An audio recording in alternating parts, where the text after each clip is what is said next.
നമസ്കാരം. പ്രാദേശിക വാർത്തകൾ വായിക്കുന്നത് അനിൽ ചന്ദ്രൻ. പ്രധാന വാർത്തകൾ. കഴിഞ്ഞ വർഷത്തെ നാഷണൽ ജിയോ സയൻസ് പുരസ്കാരങ്ങൾ രാഷ്ട്രപതി ദ്രൌപദി മുർമു ഇന്ന് ന്യൂഡൽഹിയിൽ സമ്മാനിക്കും. ഭക്ഷ്യമേഖലാ സംരംഭകർ ഇന്ത്യയെ ശുഭപ്രതീക്ഷയോടെയാണ് കാണുന്നതെന്ന് പ്രധാനമന്ത്രി നരേന്ദ്രമോദി. സുതാര്യവും കാര്യക്ഷമവുമായ ഭരണനിർവഹണം ജനാധിപത്യ സംവിധാനത്തിലെ അടിസ്ഥാന തത്വമാണെന്ന് മുഖ്യമന്ത്രി പിണറായി വിജയൻ. സംസ്ഥാനത്ത് മഴ വീണ്ടും ശക്തമാകുന്നു. ഇന്ന് 8 ജില്ലകളിലും ലക്ഷദ്വീപിലും മഞ്ഞ ജാഗ്രത. ഏഷ്യാകപ്പ് ട്വന്റി ക്രിക്കറ്റിൽ ഇന്ത്യ പാകിസ്ഥാൻ ഫൈനൽ. വാർത്തകൾ വിശദമായി. കഴിഞ്ഞ വർഷത്തെ നാഷണൽ ജിയോ സയൻസ് അവാർഡുകൾ രാഷ്ട്രപതി ദ്രൌപദി മുർമു ഇന്ന് സമ്മാനിക്കും. ആജീവനാന്ത നേട്ടത്തിനും ദേശീയ ജിയോ സയൻസ് മേഖലയിലെ സംഭാവനകൾക്കും പുറമെ ദേശീയ യുവ ശാസ്ത്രജ്ഞ അവാർഡും രാഷ്ട്രപതി ഭവനിലെ ചടങ്ങിൽ കൈമാറും. ആഗോള നിക്ഷേപകർ, പ്രത്യേകിച്ച് ഭക്ഷ്യമേഖലാ സംരംഭകർ ഇന്ത്യയെ ശുഭപ്രതീക്ഷയോടെയാണ് കാണുന്നതെന്ന് പ്രധാനമന്ത്രി നരേന്ദ്രമോദി പറഞ്ഞു. വേൾഡ് ഫുഡ് ഇന്ത്യ 2025 ന്യൂഡൽഹിയിൽ അഭിസംബോധന ചെയ്യുകയായിരുന്നു പ്രധാനമന്ത്രി. ആഗോള വെല്ലുവിളികൾ ഉയർന്നുവരുമ്പോഴെല്ലാം ഇന്ത്യ അതിനെ മറികടക്കാൻ നിരന്തരമായി മുന്നോട്ട് വന്നിട്ടുണ്ടെന്ന് പ്രധാനമന്ത്രി പറഞ്ഞു. പൊതുസേവനവും സദ്ഭരണവും ലക്ഷ്യമിട്ട് കേന്ദ്ര ഗവൺമെന്റ് നടപ്പാക്കിവരുന്ന പരിഷ്കരണ നയങ്ങൾ രാജ്യത്ത് സുപ്രധാന മാറ്റങ്ങളാണ് കൊണ്ടുവരുന്നത്. ഇന്ത്യയുടെ ബഹിരാകാശ മേഖലയെ പുതിയ ഉയരങ്ങളിലേക്കെത്തിച്ച പരിവർത്തന നടപടികളാണ് ആകാശവാണി ഇന്ന് സേവാപർവ് പരമ്പരയിലൂടെ വിശദീകരിക്കുന്നത്. പ്രധാനമന്ത്രി നരേന്ദ്രമോദിയുടെ നേതൃത്വത്തിൽ പ്രപഞ്ചവുമായി വിപ്ലവകരമായ ബന്ധങ്ങളാണ് രാജ്യം കൈവരിച്ചിരിക്കുന്നത്. ഭാവന യാഥാർത്ഥ്യത്തിലേക്കും സ്വപ്നങ്ങൾ അസാധാരണ കണ്ടെത്തലുകളിലേക്കും എത്തിച്ചേരുകയാണ്. ബഹിരാകാശ മേഖലയിൽ ഒന്നിനു പുറകെ ഒന്നായി നാഴികക്കല്ലുകൾ കൈവരിക്കുന്നത് തികച്ചും സാധാരണമായി മാറിയിരിക്കുകയാണെന്ന് ദേശീയ ബഹിരാകാശ ദിനത്തിൽ പ്രധാനമന്ത്രി നരേന്ദ്രമോദി അഭിപ്രായപ്പെട്ടിരുന്നു. Semi cryogenic engine, electric propulsion തുടങ്ങിയ അവശ്യ ബഹിരാകാശ സാങ്കേതിക വിദ്യകളിൽ ദ്രുതഗതിയിലാണ് രാജ്യം പുരോഗതി നേടിയിരിക്കുന്നത്. ബഹിരാകാശ രംഗത്തെ ഡോക്കിംഗ്, അൺഡോക്കിംഗ് ശേഷി കൈവരിച്ച 4ാമത്തെ രാജ്യമായി ഇന്ത്യ മാറി. ഗ്രൂപ്പ് ക്യാപ്റ്റൻ ശുഭാൻഷു ശുക്ലയുടെ ബഹിരാകാശ യാത്ര ഇന്ത്യയുടെ ആദ്യ മനുഷ്യ ബഹിരാകാശ യാത്രയായ ഗഗൻയാന്റെ വിജയത്തിലേക്ക് ആദ്യപടിയാണ്. 2035ഓടെ സ്വന്തം ബഹിരാകാശ നിലയം സ്ഥാപിക്കാൻ ഇന്ത്യ തയ്യാറെടുക്കുകയാണ്. സ്വകാര്യ മേഖലയെ ബഹിരാകാശ സാങ്കേതിക വികസനത്തിൽ ഉൾപ്പെടുത്തുന്ന കേന്ദ്ര ഗവൺമെന്റിന്റെ നയപരമായ ഇടപെടലുകളുടെ വിജയമാണ് ഈ നേട്ടങ്ങൾ. ദേശീയ ജലസുരക്ഷാ സംരംഭത്തിന് ന്യൂഡൽഹിയിൽ കൃഷിമന്ത്രി ശിവരാജ് സിംഗ് ചൌഹാനും ജലശക്തി മന്ത്രി CR പാട്ടീലും ചേർന്ന് തുടക്കമിട്ടു. ദേശീയ തൊഴിലുറപ്പ് പദ്ധതി ഫണ്ടിന്റെ ഒരു ഭാഗം ജലസംരക്ഷണ പദ്ധതികൾക്ക് നിർബന്ധമായി ചെലവിടണമെന്ന് ചടങ്ങിൽ ശിവരാജ് സിംഗ് ചൌഹാൻ പറഞ്ഞു. ഉയർന്ന ജലചൂഷണം ഉണ്ടാകുന്ന ഗ്രാമമേഖലയിൽ പദ്ധതിയുടെ 65% ഫണ്ട് വെള്ളവുമായി ബന്ധപ്പെട്ട പ്രവൃത്തികൾക്ക് അനുവദിച്ചിട്ടുണ്ട്. പ്രധാനമന്ത്രി നരേന്ദ്രമോദി ജലസംരക്ഷണത്തിന് ഉയർന്ന പരിഗണനയാണ് നൽകിയിരിക്കുന്നതെന്ന് ജലശക്തി മന്ത്രി CR പാട്ടീൽ ചടങ്ങിൽ പറഞ്ഞു.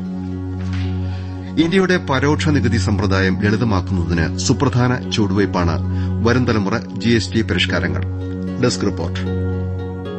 മുമ്പത്തെ 5, 12, 18, 28% GST സ്ലാബുകളെ 5%, 18% എന്ന ദ്വിതര ഘടനയിലേക്ക് ലളിതമാക്കിയിരിക്കുകയാണ്. പുകയില, ആഡംബര വസ്തുക്കൾ തുടങ്ങിയ തെരഞ്ഞെടുത്ത ഇനങ്ങൾക്ക് 40% അധിക സ്ലാബ് ഏർപ്പെടുത്തിയിട്ടുണ്ട്. സാധാരണക്കാർ, തൊഴിലാളികൾ, കൂടുതലായി ഉപയോഗിക്കുന്ന വ്യവസായങ്ങൾ, കർഷകർ, കൃഷി, ആരോഗ്യ സംരക്ഷണം, സമ്പദ്വ്യവസ്ഥയുടെ മറ്റ് പ്രധാന ഘടകങ്ങൾ എന്നിവയ്ക്ക് പ്രയോജനം ചെയ്യുക എന്നതാണ് പുതുക്കിയ നിരക്ക് ലക്ഷ്യമിടുന്നത്. വികസിത ഭാരതം എല്ലാ മേഖലകളിലും രാജ്യത്തിന്റെ സമഗ്ര വികാസമാണ് ലക്ഷ്യമിടുന്നതെന്ന് ഗവർണർ രാജേന്ദ്ര വിശ്വനാഥ് ആർലേക്കർ പറഞ്ഞു. കോഴിക്കോട് കേസരി ഭവനിൽ നവരാത്രി സർഗോത്സവത്തിന്റെ 4ാം ദിവസത്തെ സർഗ് സംവാദം ഉദ്ഘാടനം ചെയ്യുകയായിരുന്നു അദ്ദേഹം. 2047ഓടെ വികസിത ഭാരതം എന്നത് പ്രധാനമന്ത്രിയുടെ സ്വപ്നം മാത്രമല്ലെന്നും എല്ലാവരും പങ്കുചേർന്ന് സാക്ഷാത്കരിക്കേണ്ട ലക്ഷ്യമാണെന്നും ഗവർണർ അഭിപ്രായപ്പെട്ടു.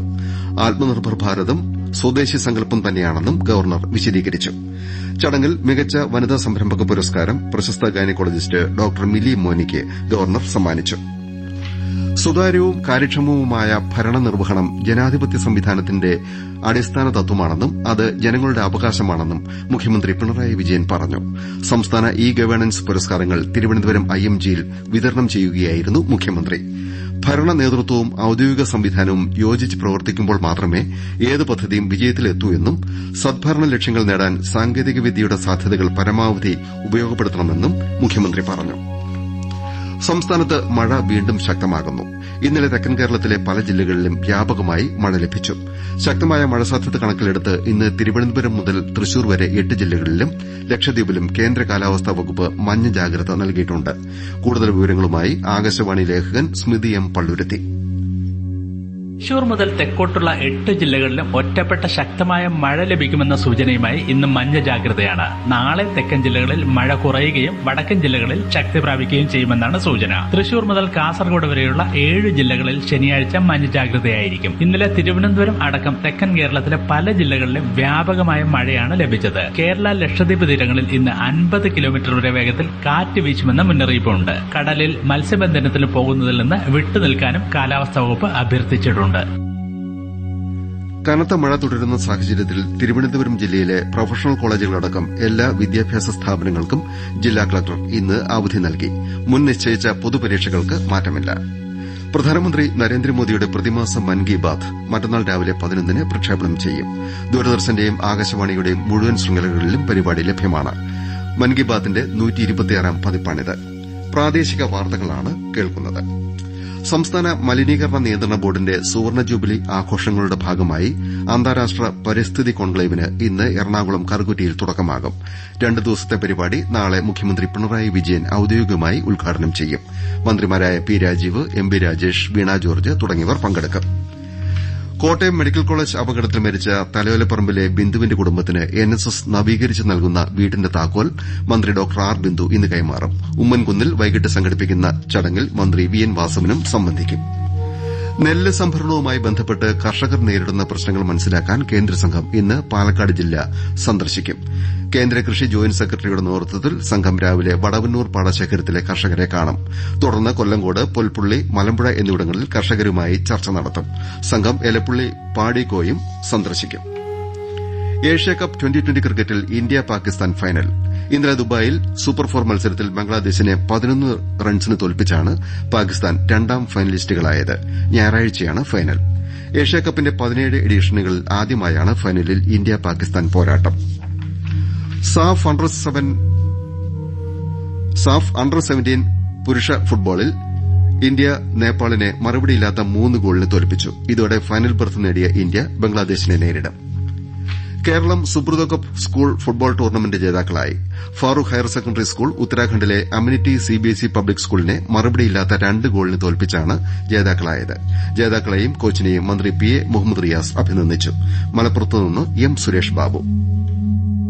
6.5 പതിറ്റാണ്ടോളം ചരിത്രമുള്ള സുബ്രതോ ഇന്റർ സ്കൂൾ ഫുട്ബോൾ ചാമ്പ്യൻഷിപ്പിൽ ഇതാദ്യമായി കേരളം ജേതാക്കളായി. ഡൽഹിയിലെ ജവഹർലാൽ നെഹ്റു സ്റ്റേഡിയത്തിൽ നടന്ന കലാശ പോരാട്ടത്തിൽ പൊരുതിക്കളിച്ച ശക്തരായ ഉത്തരാഖണ്ഡ് അമ്യൂണിറ്റി CBSE പബ്ലിക് സ്കൂളിനെ മറുപടിയില്ലാത്ത 2 ഗോളുകൾക്കാണ് കേരളത്തിന്റെ ഫാറൂഖ് ഹയർ സെക്കൻഡറി സ്കൂൾ വീഴ്ത്തിയത്. PP മുഹമ്മദ് സലീം നയിച്ച കേരള ടീം ഒരു മത്സരവും തോൽക്കാതെയാണ് കിരീടം നേടിയത്. കളിയുടെ തുടക്കം മുതൽ ആക്രമിച്ചു കളിച്ച എതിരാളികളുടെ വലയിൽ അപ്രതീക്ഷിതമായാണ് 20ാം മിനിറ്റിൽ തഗലാംബെ കേരളത്തിനു വേണ്ടി പന്തെത്തിച്ചത്. ഗോൾ തിരിച്ചടിക്കാൻ CBSE ടീം കിണഞ്ഞു പരിശ്രമിച്ചെങ്കിലും കേരളത്തിലെ പ്രയോഗം അതിശക്തമായി നിലകണ്ടതോടെ എല്ലാം വിഫലമായി. ഒപ്പം കാലം കാത്തുവച്ച കപ്പ് ആദ്യമായി മലയാളത്തിന്റെ മണ്ണിലേക്ക്.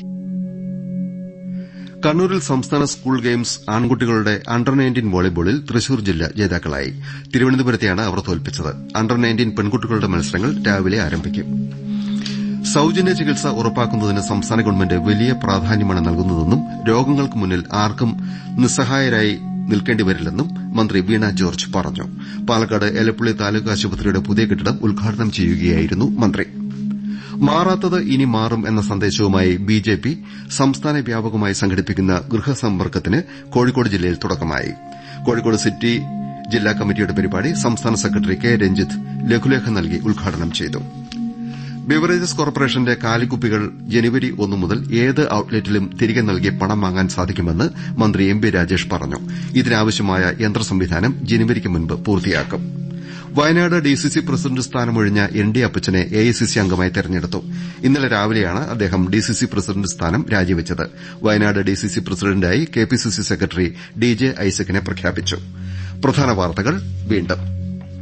കഴിഞ്ഞ വർഷത്തെ നാഷണൽ ജിയോ സയൻസ് പുരസ്കാരങ്ങൾ രാഷ്ട്രപതി ദ്രൌപദി മുർമു ഇന്ന് ന്യൂഡൽഹിയിൽ സമ്മാനിക്കും. ഭക്ഷ്യമേഖലാ സംരംഭകർ ഇന്ത്യയെ ശുഭപ്രതീക്ഷയോടെയാണ് കാണുന്നതെന്ന് പ്രധാനമന്ത്രി നരേന്ദ്രമോദി. സുതാര്യവും കാര്യക്ഷമവുമായ ഭരണനിർവഹണം ജനാധിപത്യ സംവിധാനത്തിലെ അടിസ്ഥാന തത്വമാണെന്ന് മുഖ്യമന്ത്രി പിണറായി വിജയൻ.